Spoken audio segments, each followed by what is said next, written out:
Bienvenue Khadija Boujnoui. Merci Rachid. Merci à vous, président du comité parité et diversité de 2e, et également bienvenue à Malia et Mohamed. Merci. Merci à vous, présidente de l'Union des agences conseils en communication. Tout à fait. Mesdames, aujourd'hui, avant de lancer le débat, c'est l'actualité principale, ou en tout cas l'information, c'est que c'est la journée nationale de la femme. Exact. Qui a été instituée en 2004. Qu'est-ce que ça vous inspire? Vous me l'apprenez, Je vous l'apprends. En tout cas, je ne l'ai pas retenu. C'est vrai qu'au moment où il y a eu la sortie de nouveau code de la famille, ça avait fait beaucoup de bruit. Et en tout cas, il y avait beaucoup d'attentes par rapport à cet événement, mais ce n'est pas une date que j'ai forcément retenue, sachant qu'il y a déjà une journée internationale des droits des femmes. Voilà, des droits des femmes. Donc c'est plus celle-là, on va dire, qui marque un peu l'agenda que la journée nationale. Et pour vous, Khadija Boujnoui, est-ce que vous l'avez pas appris aujourd'hui? Comment? Vous ne l'avez pas appris aujourd'hui? Non, je sais qu'il y a la journée nationale de la femme marocaine, c'est le 10 octobre. Et effectivement, ça a été instauré après la nouvelle Moudawana. Une modification du Code de la famille. Absolument. Ça avait été institué par le chef de l'État. Maria, même si vous ne saviez pas que cette journée existait, est-ce que pour autant vous avez, vous, une appréciation de ces 14 années qui viennent de s'écouler? Est-ce qu'effectivement la femme a trouvé un peu plus d'espace et un peu plus de place au sein de la société, selon vous?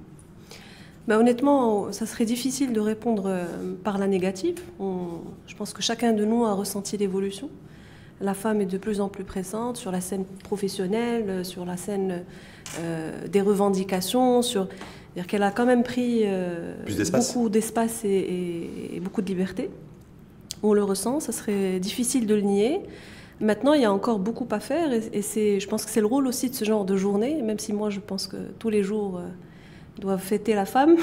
Et l'homme tous aussi, les non? jours sont les... Bien sûr, c'est-à-dire que je ne suis pas forcément partisane de ce type de journée, mais elles sont là pour nous rappeler qu'il y a encore beaucoup à faire et c'est souvent l'occasion de relancer le débat sur des sujets importants, des sujets de société, comme celui du rôle de la femme et de la place de la femme dans la société. Donc, pour vous, Khadija Boujnoui, sur les 14 années qui viennent de s'écouler? Absolument, moi je rejoins Maria, moi je suis très positive et réellement depuis 14 ans, il y a des avancées qui ont été faites, il y a des progrès, que ce soit sur le plan constitutionnel ou législatif qui ont été établis. Il y a une vraie volonté du pays pour l'émancipation des femmes et de la jeune fille. Il y a des dates qui ont marqué ces 14 années. Il y a la nouvelle Moudawana, il y a la nouvelle constitution, notamment à travers son article 19 qui consacre une égalité parfaite entre les hommes et les femmes. Il y a des conventions qui ont été ratifiées et signées par le Maroc, conventions internationales. Il y a une volonté du gouvernement. Il y a aussi le travail formidable de la société civile. Il y a des avancées énormes. Pour vous, il y a des avancées notables. Mais il y a encore à faire. Voilà. Encore à faire, justement, peut-être vous entendre toutes les deux sur... Il y a l'ADFM, l'Association démocratique des femmes du Maroc, qui a sorti un communiqué hier soir, justement, dans le cadre de cette fête nationale de la femme, et qui se montre un peu critique, et le ton était un peu acerbe et critique sur les avancées, surtout en pointant du doigt lacunes, carences de la nouvelle loi de lutte contre la violence faite aux femmes qui est en vigueur depuis le mois de septembre. Voilà, donc en disant, voilà, ça reste insuffisant et ça avance pas comme on le voudrait. Honnêtement, c'est le rôle des associations, c'est le rôle de la société civile de pointer du doigt ce qui ne va pas. Si on est dans la célébration de ce qui marche, forcément on n'irait pas de l'avant. Il faut toujours être un peu pour la gratter et dire voilà. Oui, c'est le rôle de l'ADFM qu'on connaît bien, qui est une équipe formidable, qui a franchement beaucoup contribué aussi au débat, à la création du débat autour de ces sujets-là. Donc je pense que c'est le rôle justement de l'ADFM d'aller critiquer, d'avoir son rôle. L'ONG dans son rôle-là, mais en se montrant très critique à l'égard de cette nouvelle loi, nouvelle législation de lutte contre la violence, les différentes violences faites aux femmes. Oui, personnellement, je suis contente qu'il y ait cette loi. Maintenant, je n'ai pas, si vous voulez, la maîtrise juridique pour pouvoir analyser les termes et... je peux qu'applaudir une telle loi. Maintenant, comme dit Maria, c'est de leur rôle aussi de pointer du doigt ce qui ne va pas pour aller de l'avant. Voilà. Il dit essentiellement que la femme n'est pas suffisamment protégée, même avec c'est pas que cette loi ne constitue pas un véritable bouclier juridique et social pour la femme. Donc, face à des violences malheureusement souvent des problèmes d'interprétation. C'est-à-dire qu'eux rentrent dans le détail. Chaque terme juridique porte ses évocations, n'est pas forcément comprise de la même manière et donc ne sera pas interprétée peut-être de la bonne manière quand on passera à la pratique. À la pratique sociale, en fait. Voilà. Donc je pense que c'est sur ça qu'il s'arrête. Et puis, au-delà de la loi, il y a effectivement la pratique en elle-même. Exact.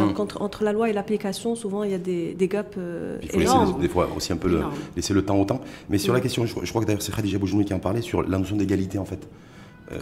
La notion d'égalité homme-femme, justement toujours cette ONG, la DFM, réclame que l'égalité soit institutionnalisée et ça traîne. Ça traîne, c'est-à-dire entre ce qui est... dans le marbre. Exactement. Et la pratique, il y a tout un gap et sur la pratique, on voit que c'est pas vraiment ça. Pourquoi ? Parce qu'il y a un problème culturel, il y a des croyances, il y a des idéologies aussi qui s'affrontent. Il y a des sensibilisations à faire, il y a une éducation à faire pour accompagner justement le changement des mentalités. Et donc le changement de mentalité, on sait que c'est compliqué, que c'est difficile. C'est le plus difficile. C'est le plus difficile, mais ça passe par des compromis aussi.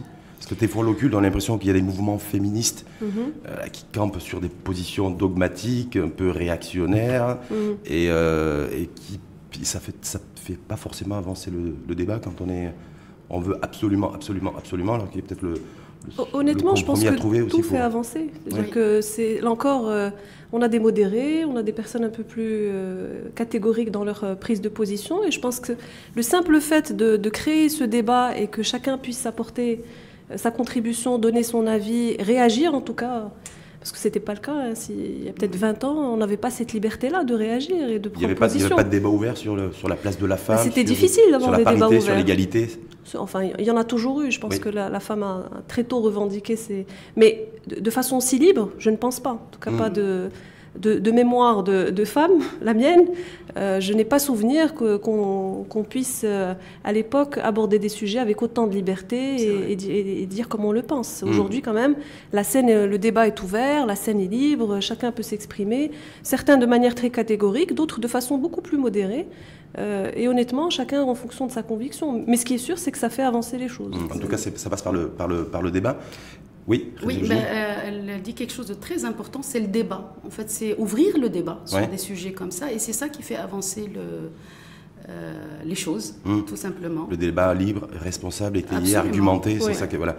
Et je voulais aussi donc avec vous, parce que je rappelle que donc j'ai Khadija Boujnoui qui est la présidente du comité parité et diversité de 2e, et Maria Et Mohamed qui est la représentante des agences de communication et de publicité sur 14 ans aussi, 2004-2018, les médias. Traitement médiatique, les médias qui sont, j'allais dire, un canon, une arme de destruction, qui peut être une arme de destruction massive ou pas d'ailleurs, là-dessus, au niveau des sociétés et des opinions publiques, est-ce qu'il y a une évolution ?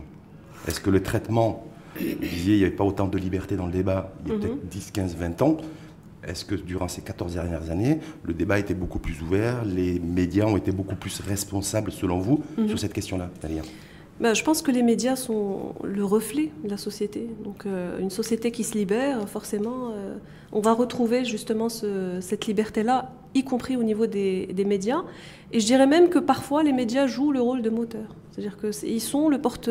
C'est un peu la tribune, en fait. Voilà, ils jouent ce rôle de catalyseur. C'est une tribune pour la société civile. Je pense que certains sujets ont pu être abordés de manière massive, parce que la force des médias, c'est aussi leur portée. C'est-à-dire que voilà, on passe sur 2M, forcément, on s'adresse à des millions de Marocains à la fois, et la société civile a pu justement trouver un espace au sein de ces médias. Mais plus de liberté, est-ce que c'est aussi une liberté de parole aussi qui s'est libérée ? Donc, du coup, on peut exprimer toutes ces positions, y compris des positions qui peuvent porter atteinte à la femme, par exemple? Je pense que c'est le cas, c'est produit, réellement le cas. Que ce soit d'un point de vue rédactionnel, c'est-à-dire qu'il y a des émissions, des débats qui ont été organisés régulièrement, qu'ils sont encore au niveau des différents médias de la place, mais aussi sur le plan publicitaire, parce que j'ai ma casquette là, je reprends ma casquette de publicitaire. Bien sûr que la publicité, à travers la diffusion au niveau des médias, contribue aussi à changer la donne. A évolué aussi durant ces 14 dernières années. Clairement. Et vous dirais comment, Khadija Boujnoui, là-dessus? Oui, sur alors, plus de médias en 14 ans, plus de radio, plus de médias digitaux, plus d'écosystèmes aussi, des réseaux sociaux. Le système a changé. Aujourd'hui, on n'est plus dans les médias classiques, on est à travers les médias, enfin le digital, qui touche des millions de personnes. Moi, ce que je peux dire, c'est que les médias ont une très grande responsabilité, justement. Tout à l'heure, je disais changement des mentalités. C'est le reflet de la société, certes, mais ça peut aussi tirer la société vers le haut. Donc cette responsabilité-là, 2M, puisque je représente aujourd'hui 2M, l'a compris depuis très longtemps et a voulu capitaliser sur tout ça à travers justement la création d'un comité en 2013 qui porte toutes ces valeurs, les valeurs notamment, parce qu'aujourd'hui on parle de la journée de la femme marocaine, donc de parité, à savoir d'égalité, mais aussi de parité quant au traitement de l'image et du contenu concernant la femme marocaine à travers nos médias. Donc voilà. C'est-à-dire, c'est plus mettre la femme en valeur. C'est à la fois mettre la femme en valeur en évitant tous les clichés, les stéréotypes qu'on connaît. Mais sans dévaloriser l'homme. C'est-à-dire, on non, valorise la femme. Attention, parce que des fois, il y a une espèce de pendant. Non, on est équilibré. Nous, de toute façon, même notre slogan, c'est l'harmonie entre l'homme et la femme dans la société et par conséquent dans nos médias. Donc, à la fois de la valoriser, de lui donner plus de présence. Parce qu'on se rend compte aujourd'hui qu'il y a de l'expertise féminine qui malheureusement n'est pas assez mise en valeur. La femme marocaine participe au développement du pays. La femme marocaine a une opinion à donner. Donc il y a ce volet-là. Il y a le volet publicité. Si vous permettez, Khadija Boujnoui, est-ce que c'est plus de présence ou c'est mieux de présence? Alors c'est plus et mieux de présence. C'est-à-dire qualitativement et quantitativement. D'accord. Voilà, donner de la visibilité à la femme, de la bonne visibilité. Malia et Mohamed, sur votre sentiment 2004-2018, plus de médias, plus de radios, plus de sites digitaux, plus de réseaux sociaux, même si ce n'est pas forcément des médias. Est-ce que là, pour vous, ça a joué un rôle positif, un impact positif pour le sentiment de parité, d'équité homme-femme, ou c'est compliqué? Non, je pense que c'est clairement positif. Le digital a vraiment révolutionné la donne. Le digital a permis aussi, à mon sens, de tirer vers le haut les autres médias. C'est-à-dire qu'il y a eu un vent de liberté, puisque c'est le mot d'ordre aujourd'hui, un vent de liberté qui a été apporté par le digital. Il a permis cette libre expression. Alors il y a toujours des dérapages, bien sûr, il y a toujours un pendant négatif. Mais en tout cas, voilà, encore une fois, ça a ouvert le débat, ça a permis le débat, et ça a permis à des franges de la population de s'exprimer. Elle qui n'avait pas eu l'occasion de le faire via les médias classiques pouvait donner son avis sur les réseaux sociaux, sur les sites digitaux. Oui, et puis après il y a eu aussi des mouvements. Le mouvement de boycott est un bel exemple. C'est là encore boycott, mais moi je voulais aussi peut-être avoir une réaction, Khadija Boujnoui, par rapport à ce que disait Marianne, disant voilà, les médias, en l'occurrence la télévision et 2M en particulier, ont été titillés par les réseaux sociaux, voilà. Non, nous, franchement, pour nous, c'est un complément. Moi, je vois les choses positivement. C'est vrai qu'il y a des dérapages, mais moi, je retiens ce qui est positif dans cette ouverture. Aujourd'hui, le digital, moi, je considère que ce sont des médias. Il y a des sites... Pour vous, c'est des médias à part entière? Oui, ce sont des médias à part entière. Même Twitter, pour moi, c'est un média. Parce qu'il y a de l'influence, il y a de l'information, Il est vrai qu'il y a un côté négatif, et c'est en ça que moi, je souhaite qu'il y ait une réglementation pour réglementer un petit peu, comme c'est le cas pour les médias classiques, la télévision et la radio. Il faut qu'il y ait une réglementation. Une AK du digital? Oui, une autorité. AK digitale. Ça va être compliqué, ça, non, par contre? Ça va être compliqué. Je pense que ça va être compliqué. Mais bon, rien n'est impossible. En tout cas, quelque chose qui puisse permettre de réguler. Voilà, et qu'est-ce que je voulais dire? Le côté positif, c'est que le digital, les réseaux sociaux permettent de mettre le doigt... Bon, là, ce qui me vient à l'esprit, par exemple, c'est la jeune Amina Vous vous rappelez la loi qui obligeait Bena Filali, qui est décédée exactement. en prenant des... Et ben, grâce à ces mouvements à travers les réseaux sociaux, une loi a été changée. C'est-à-dire que la victime du viol n'est plus obligée de déposer son violeur. Donc voilà, moi je lis les choses positivement. Comme ça. Et je voulais voir aussi la parole libre aussi grâce aux réseaux sociaux, ce que vous disiez, oui, tout à fait. Mohamed également, Khadija Boujnoui. Mais quand on a vu aussi ces dernières semaines et ces derniers mois, il ne vous a pas échappé qu'il y a eu une flopée de hashtags. Koun Rajel, Zanqa Diali et toutes ces choses-là. Voilà, Koun Rajel par exemple, vous, comment vous l'avez perçu? Honnêtement, est-ce que ça contribue aussi à l'enrichissement du débat libre et responsable? Je monte mes biceps, je dis voilà, sois un homme et n'accepte pas que ta femme soit en maillot de bain. Ce qui est extraordinaire, c'est qu'encore une fois, dès qu'il y a un hashtag qui sort, on a une contre-attaque immédiate. Donc là encore, c'est le débat qui est intéressant. Exactement. Une population s'exprime, face à elle, tout de suite, il y a une réaction, elle est immédiate. Bon, c'est ce qu'a permis quand même le digital. Cette instantanéité est importante parce qu'elle permet d'aller vite, elle permet de créer cette dynamique qu'on pouvait difficilement avoir au niveau des médias classiques. Mais ce qui est sûr, c'est que chacun a la possibilité de s'exprimer et le fait. C'est-à-dire que c'est concret, c'est... Est-ce que ça veut dire qu'il y a deux sociétés aussi? Il y a la société qui découvre Rajul, surtout... Elle est plurielle. Je pense qu'il n'y en a pas que deux, il y en a 10, il y en a 20, il y en a... Mais on voit une opposition idéologique aussi dans la perception que certains ont de la femme. Est-ce que ça veut dire, avec ce hashtag Koun Rajel par exemple, est-ce que ça veut dire aussi qu'il y a encore du chemin à parcourir et que l'horizon, il est lointain? Bien sûr qu'il y a encore du chemin. C'est pour ça qu'il y a tout un travail extraordinaire qui est fait au niveau de la société civile, des médias, et qu'on a tous un rôle à jouer pour changer les mentalités. Si tout était beau, je pense qu'on ne serait pas là aujourd'hui, il n'y aurait pas un trophée. Non, on serait quand même là pour fêter la journée nationale de la femme. Je pense que... Oui, Khadija Boujnoui là-dessus, sur la flopée moi, je la rejoins, il faut une liberté d'expression. Évidemment que je suis contre le courage, que je suis pour... Et Zanqa Dialna, vous êtes pour? Je suis pour tout ce qui est... pour l'expression d'abord, mais un courage, respecte ta femme, respecte ta sœur, respecte ta mère. Mais on ne peut pas interdire aux personnes d'avoir une pensée. Encore une fois, notre responsabilité, c'est d'emmener cette pensée qui peut, à mon sens, je ne respecte pas ce hashtag, d'emmener ces personnes-là à évoluer vers une pensée, on va dire, plus respectueuse vis-à-vis de la femme. Mais ça veut dire que vous voyez ces hashtags, vous Khadija Boujnoui, du toit de 2M, puisque vous représentez 2M aujourd'hui, vous dites effectivement... il y a vraiment un combat et un challenge à relever. Absolument, voilà, bien sûr. Et qu'il y a encore beaucoup de travail. Il y a du travail, c'est notre responsabilité à nous tous, et nous, médias, nous avons une responsabilité à ce niveau-là, puisque nous transmettons des valeurs. Si on transmet tout le temps des choses négatives, la société, on va appuyer et renforcer ces images négatives. Donc c'est notre rôle nous ne sommes pas là, on ne se positionne pas en donneur de leçons, mais nous sommes là dans une démarche de sensibilisation et d'accompagnement des mentalités. Donc Deuxième assume pleinement le fait d'être pour la parité, pour la promotion de la parité, de l'égalité, du progrès social, même si les ultra-conservateurs et les conservateurs vont dire c'est pas, je regarde plus cette chaîne ou je critique cette chaîne parce que je suis pas d'accord avec cette position. Vous savez, la critique, c'est bien, Maria disait tout à l'heure, la critique aide à avancer. C'est pas grave s'il y a des gens qui n'aiment pas la chaîne parce qu'elle s'inscrit de par cette position, de par la position prise. C'est pas grave, mais pour nous sommes convaincus par ces valeurs-là, nous les portons, nous les réclamons haut et fort, et on fait ce qu'on peut pour aller de l'avant, c'est tout. Maria et Mohamed, là, donc on va revenir sur votre terrain de prédilection, champ d'expertise, pas en tant que femme, en tant qu'experte.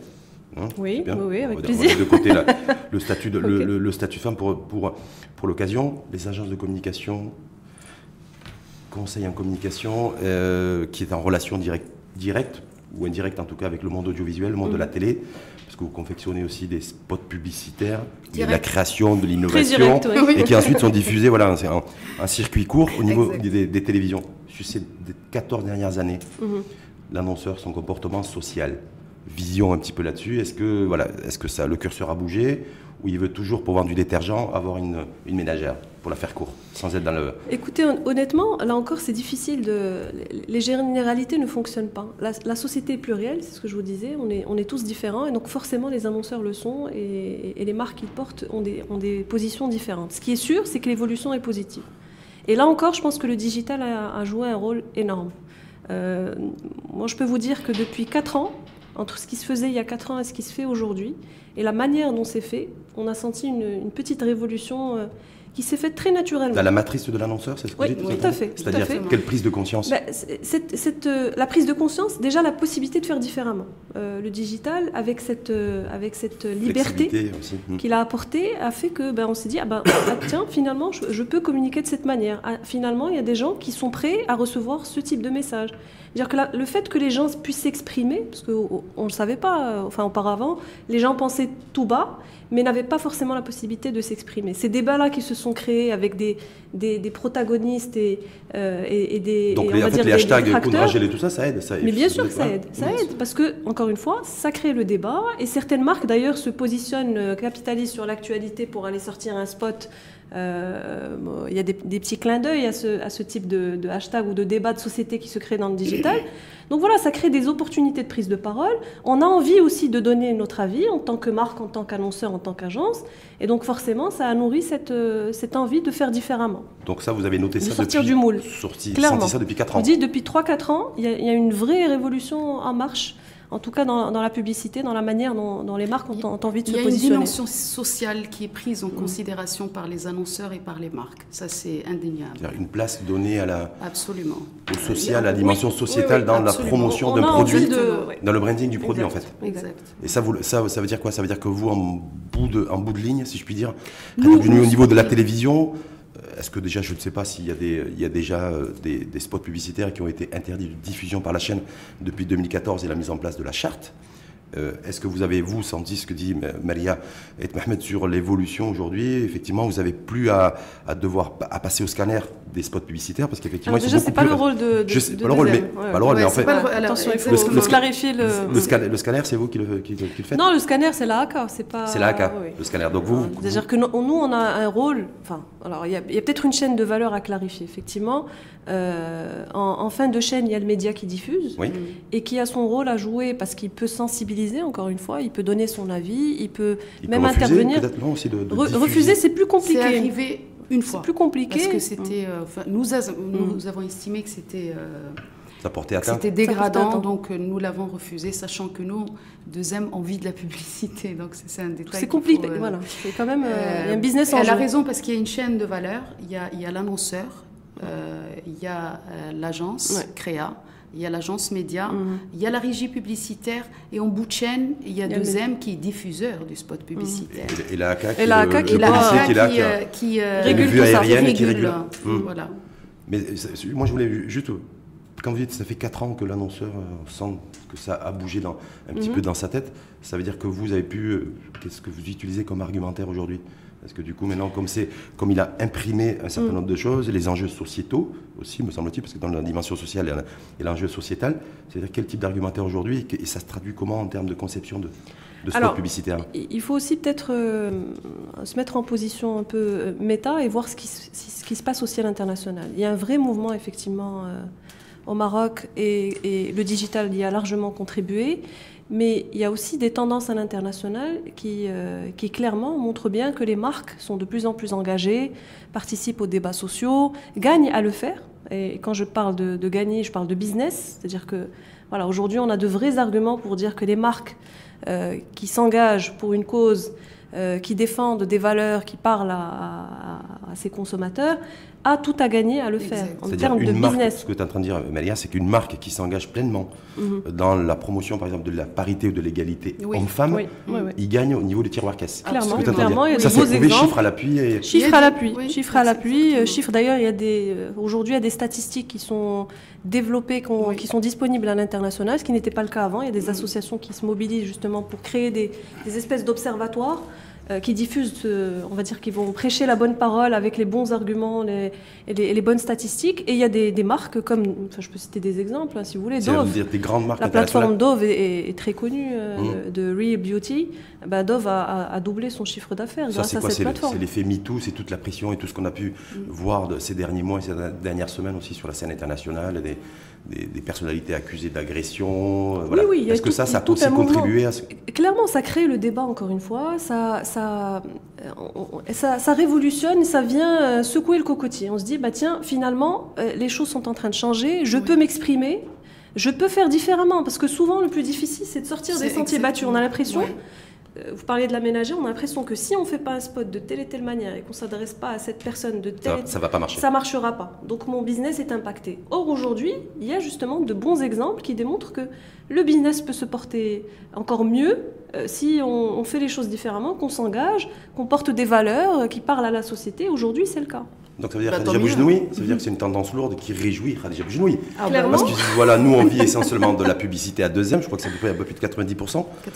95% du budget provient des recettes publicitaires. Donc le fait que toutes les marques avec un phénomène lame de fond, des marques internationales, des grandes marques, ont pris le lead, donc ça veut dire que tant mieux. La financière, parce que vous êtes financière aussi. Hein. Oui, j'ai une autre casquette. Voilà, donc à le sourire, hein, ça veut dire que vous allez remplir. Vous allez gagner encore plus de sous. Elle parle, Maria parle de l'annonceur. Ouais, je ne sais pas, oui, pour l'annonceur en tout cas. J'espère, mais bon, Maria parle c'est le business des annonceurs, c'est-à-dire qu'elle nous explique que les marques ont tout à gagner à intégrer cette dimension sociale, de responsabilité, dans leur message, notamment les spots publicitaires, parce que de toute façon, le business ne sera pas impacté négativement, au contraire, il sera impacté positivement. Même si Marianne nous disait qu'il y avait cette crainte dans l'esprit de certains annonceurs. Il y a des chiffres qui ont été d'ailleurs, il y a des études qui ont été faites qui prouvent que le business augmente, je ne me rappelle plus le pourcentage, mais entre 8 et 10%, je crois. c'est une augmentation de chiffres quand même. Il y a des marques qui ont, je vous dis, Dove a doublé son chiffre d'affaires. Carrément doublé. Mais c'est une marque qui a été pionnière sur ce type ça, Dove, effectivement, c'est les grandes marques internationales, américaines et autres, les marques marocaines. Il y a de beaux exemples, d'ailleurs. On aura une belle sélection ce soir, puisqu'il y a des marques, pas forcément les plus grosses, des petites marques locales qui ont fait le choix de la responsabilité, qui ont pris des positions extrêmement tranchées, et ça a donné effectivement des spots extrêmement créatifs et surtout respectueux de la femme. Donc ils sont mis dans la dynamique de ce qui se passe aujourd'hui à l'international. Et je pense que c'est un cercle vertueux, agence, annonceur, qui était en phase sur des valeurs apportées. Donc, du coup, agence et annonceur avec un rapport beaucoup plus équilibré aujourd'hui. Est-ce qu'on peut le qualifier ainsi? C'est ce qu'on espère. En tout cas, c'est le cas.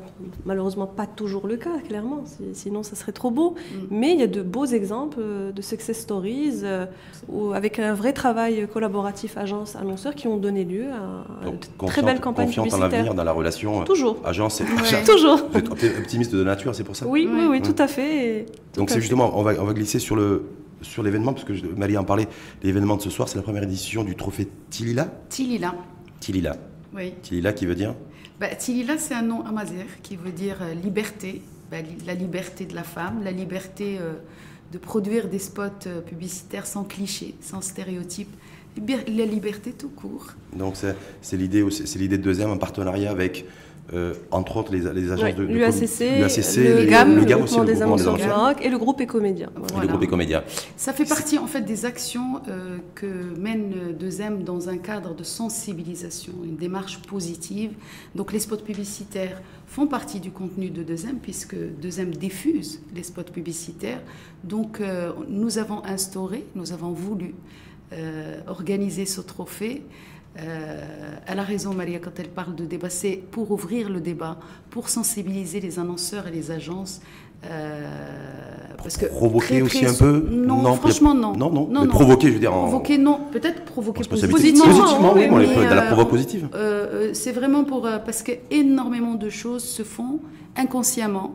Et moi, je suis ravie aujourd'hui parce que quand je vois les 10 spots qui ont été présélectionnés, justement, il y a de l'évolution. Pour remettre les choses dans leur contexte, c'est une compétition de spots publicitaires qui font la promotion de la femme. C'est ça un peu le contenu. Ils ne font pas la promotion de la femme. En tout cas, qui valorisent la femme. Voilà, qui ont eu un traitement, on va dire, valorisant de l'image de la femme. Et il ne faut pas oublier d'où on vient, c'est-à-dire les spots publicitaires quand la télé a été lancée, quand le spot publicitaire a commencé. C'est-à-dire la ménagère homo, et puis voilà, c'était le schéma figé. Cantonné dans son rôle, effectivement, de ménagère. Absolument. Et donc, les choses ont évolué. Et aujourd'hui, ce trophée va récompenser, on va dire, le spot le plus valorisant. Sachant que tous tous les spots le plus progressiste aussi, c'est ça? Non, qui est dénué de stéréotypes. Oui. Celui qui est le plus, qui respecte l'image sans préjugés, sans clichés de la femme. C'est plutôt ça. Donc en tout cas, il y a 10 spots qui ont été shortlistés. Oui. Il y aura un gagnant dont l'identité sera dévoilée ce soir. Mais dans les 10 spots, simplement, vous qui êtes l'experte en communication et en confection de spots publicitaires, il y avait quoi dans les 10? C'est-à-dire que si effectivement c'est un spot publicitaire où il n'y a aucun stéréotype, aucun cliché négatif à l'égard de la femme, il y avait quoi? Il y avait la femme dans toute sa splendeur. C'est-à-dire la femme justement telle qu'elle est réellement. Parce que qui dit stéréotype dit c'est une réalité qui est déformée. C'est-à-dire qu'une vision de la femme qui est déformée et qui n'est pas représentative de ce qu'elle est réellement. Dans la société. Dans la société. La femme aujourd'hui, on peut en parler très rapidement, mais la femme déjà n'est pas unique. C'est-à-dire que souvent on a l'impression qu'il y a quand on en parle, il y a une seule façon d'être femme, il y a un seul modèle, un seul rôle à jouer. Alors que la femme aujourd'hui est clairement plurielle. Elle passe du boulot au ménage. Elle le fait toujours le ménage, hein, c'est pas un temps. Donc, mais elle ne fait pas que ça. Dans les spots qui ont été shortlistés, il n'y a pas la femme qui est en cuisine. Et l'homme elle l'est peut-être, mais elle n'est pas un cliché. Voilà. Non, je ne sais pas. Ou alors l'homme, au contraire, qui est en cuisine, et la femme qui est sur le canapé. Est-ce que c'est... Soit il y a un vrai équilibre justement des rôles, c'est-à-dire qu'on va retrouver la femme en cuisine, mais son mari lui donne un coup de main. Il y a un spot qui le fait très bien, où c'est toute la famille qui donne un coup de main. Voilà, qui donne un coup de main, on fait le ménage ensemble, parce que c'est normal de le faire ensemble. Ou alors, on est en cuisine, mais on est ensemble, on joue, il n'y a pas toute la famille assise à table qui attend que le couscous soit posé et qui ne lève pas le petit doigt pour que le repas soit préparé. Donc c'est plutôt ce genre de cliché. Maintenant, le rôle de la femme tel qu'il est réellement, c'est-à-dire la femme qui cuisine, la femme qui est active, la femme épanouie, la femme qui fait son sport, la femme qui fait son... C'est la fonction sociale aussi de la femme. Absolument. Clairement. C'est-à-dire qu'on ne cherche pas à renier l'un des rôles de la femme, on cherche simplement à sortir de ce moule, de ce carcan qu'on lui a imposé et qui fait qu'on ne l'aperçoit que d'une seule manière, réductrice. Vous jouez tous les spots, quand vous les avez visionnés, visionnés en équipe et autres, vous vous dites il y a un truc qui s'est passé, une espèce de déclic? Oui, moi j'étais très heureuse parce que je rappelle rapidement les étapes. Il y a eu donc l'appel à candidature qui a été fait, les annonceurs et les agences ont été invités à travers une campagne de communication grâce au réseau de l'UACC, du GAM, mais aussi Groupe Ecomédia, pour que les annonceurs et les agences candidates c'est-à-dire inscrivent leurs spots éligibles. Donc il y a eu une première présélection par les partenaires et ils ont shortlisté 10 spots qui seront jugés aujourd'hui par un jury complètement indépendant. Deuxième n'a pas droit de vote sur ces spots-là. Et encore une fois, tout ça, c'est dans un cadre de sensibilisation. Parce que, à la limite, le trophée, la campagne publicitaire, etc., ce sont des habillages pour encourager, pour sensibiliser, pour que cette dimension soit intégrée. Donc, ce n'est pas la dimension événementielle qui est importante, c'est la communication. C'est la communication sociale. C'est la démarche autour de... Voilà. Ouais, parce que je voulais juste... Malia, sur les... Parce que Khadija parlait de critères d'évaluation. Quels étaient les principaux critères? Alors, il y avait une batterie de critères, je ne sais pas si on peut... Non, mais les principaux, en tout cas. En fait, voilà, on cherche simplement à sortir des préjugés, des stéréotypes. Donc on a mis en place un certain nombre de critères qui permettent déjà de prendre du recul par rapport au spot, parce que souvent la lecture d'un spot est inconsciente. C'est-à-dire que si on n'a pas ces critères clairement posés, en fait. On avale de l'image, et puis on est nous-mêmes, impactés par les mentalités ambiantes. Donc et on a eu des débats sur ça. C'est-à-dire qu'au moment d'établir les critères ou au moment de décrypter un spot, à la lumière de ces critères, souvent on se disait mais moi j'ai pas vu ça comme ça. Pour moi il n'y a pas de stéréotype là-dedans. Donc là aussi il y a eu débat en fait. Mais au niveau des critères d'évaluation. Et d'ailleurs c'est une vraie difficulté, c'est une vraie complexité d'aller déjà identifier les stéréotypes. C'est un travail en soi qui est mené depuis quelques temps. Vous êtes dans le rôle un peu de l'arbitraire aussi, en fonction de le ressenti. Oui, il y a une dimension subjective forcément. Elle a raison. Un spot, quand on le regarde, il y a un côté émotionnel qui est là. Il y a un côté subjectif, il y a un côté inconscient. Qu'on ramène à soi en fait, à sa propre histoire aussi. Qu'on ramène à soi, à sa vie, à sa culture, à son passé, à son ressenti. Il y a des choses peut-être que moi je vais trouver clichés, que Maria va pas trouver clichés. Donc tout ça, nous étions obligés de mettre en place une grille, on va dire avec des critères scientifiques, pour sortir de la subjectivité. Pour essayer de sortir justement de la subjectivité. Au maximum, du moins. Donc des critères en rapport avec le lieu, avec le rôle, avec le scénario, avec le cadre général du spot publicitaire. Il y a de l'innovation dans ces spots. Ouais. Oui, on parle souvent d'innovation, on oublie que dans la publicité, la créativité, oui, franchement, oui. Il y a de jolies pépites. Après, chacun, encore une fois, il y a toujours de la subjectivité dans l'appréciation des spots. Mais je pense qu'ils ont été sélectionnés parce qu'ils sortaient, encore une fois, du lot, qui permettait on voyait une vraie évolution. J'espère que vous aurez l'occasion de les voir. Mais complètement. J'espère clairement que ça va perdurer, que ça va pas être juste sur sous l'effet un petit peu de l'événement. C'est l'ambition, et que ça va s'inscrire sur dans le temps.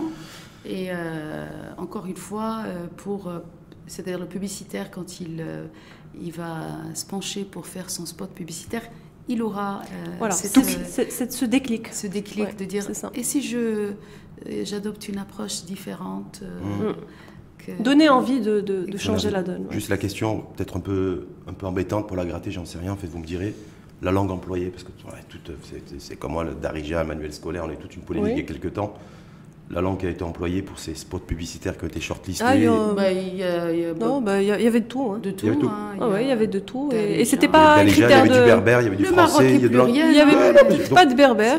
De mémoire, non, il n'y avait pas de berbère. On était sur du français ou Darija. Mais c'était pas un critère, en tout cas. Pour nous, encore une fois, le Maroc est pluriel. On respecte toutes les langues. Et c'était absolument pas un critère de sélection pour nous. Quelle que soit la langue, ce qu'on avait en tête, c'est plutôt des critères liés à l'image de la femme et donc à cette dimension responsable à l'égard de la femme. La femme libre et responsable, c'est ça en fait le maître mot. La femme libre, oui, la femme libre, on va dire, et la femme présente, la femme bien dans ses baskets, la femme qui a sa place. Qui est bien dans sa tête aussi, parce qu'on peut être bien ses Toujours. baskets. Oui, c'est important. Ça va de pair. La tête bien vissée. J'ai des libertés parce qu'on fait une femme libre, parce que le petit Lila, c'est liberté. Tout à fait. Voilà. Le coup, celui qui va gagner ce soir, donc l'identité sera dévoilée en soirée, il va gagner quoi? Celui qui a concouru à ce concours Trophée Tilila. Pour moi, tout le monde a gagné. Tous ceux qui sont déjà shortlistés, tous ceux qui ont participé, tous ceux qui seront présents ce soir pour la cérémonie ont gagné. Nous avons gagné. Au moins la reconnaissance. Exactement. La reconnaissance, la société gagne. Parce que, in fine, tout ça, c'est pour faire évoluer les choses. Alors, concrètement, il y a des trophées qui seront remis aussi bien à l'agence qu'à l'annonceur. Et il y a une campagne publicitaire qui est offerte par 2M pour la marque gagnante. C'est-à-dire une campagne publicitaire, c'est quoi? 1 million de dirhams. 1 million de dirhams d'achat d'espace. Ça représente quoi, 1 million de dirhams en passage publicitaire? Ça dépend des tranches, mais c'est une campagne, on va dire. C'est une belle campagne. C'est une belle campagne, on connaît un peu la durée, sur 3 mois, 6 mois, on ne sait pas. Il y a des délais, mais bon, l'annonceur aura le temps de faire il aura le choix, il a l'attitude. Oui, surtout les canaux aussi. Et puis il ne faut pas oublier les retombées aussi autour de ça, et puis tout le débat, comme dit Maria depuis le départ, qui sera créé autour de ça, ce n'est que gain pour tout le monde. Voilà. C'est un message aussi envoyé indirectement, parce que je sais que vous ne faites pas de politique, mais aussi aux formations politiques aussi, de se dire voilà, il y a aussi un enjeu sociétal. Nous on est dessus, donc on espère aussi que ça déteigne aussi peut-être auprès des politiques. Comme on le disait, référence aux législateurs, parce que la modification du code de la route, du code de la famille ou du code pénal, c'est le législateur. Oui. Voilà. Donc du coup, c'est peut-être interpellatif aussi votre débat. C'est une dynamique qui est positive, globale et positive, et ça concerne tout le monde, et tout le monde a sa responsabilité. Comme on disait, on est tous responsables. Voilà, nous sommes tous responsables. C'est de ne pas se dire qu'il faut attendre que quelque chose se passe ou vienne du législateur pour. Souvent, c'est la société qui mène les devants et qui fait que le législateur va suivre justement. Donc, de plus en plus d'ailleurs, parce j'ai l'impression qu'on est dans ce monde-là et qu'on risque d'y rester longtemps. Tant mieux. C'est pas plus mal, voilà. En tout cas, merci en tout cas à vous, à toutes les deux. Merci beaucoup d'être venus aujourd'hui, Journée nationale de la femme. Et donc j'ai eu le plaisir et le privilège de recevoir 2 femmes pour cette journée-là. Donc Khadija Boujnoui, présidente du comité Parité et Diversité de 2M, et Maria Et Mohamed, présidente de l'Union des agences conseils en communication. Tout à fait. Merci à vous et belle journée. Merci beaucoup, mesdames. Merci beaucoup.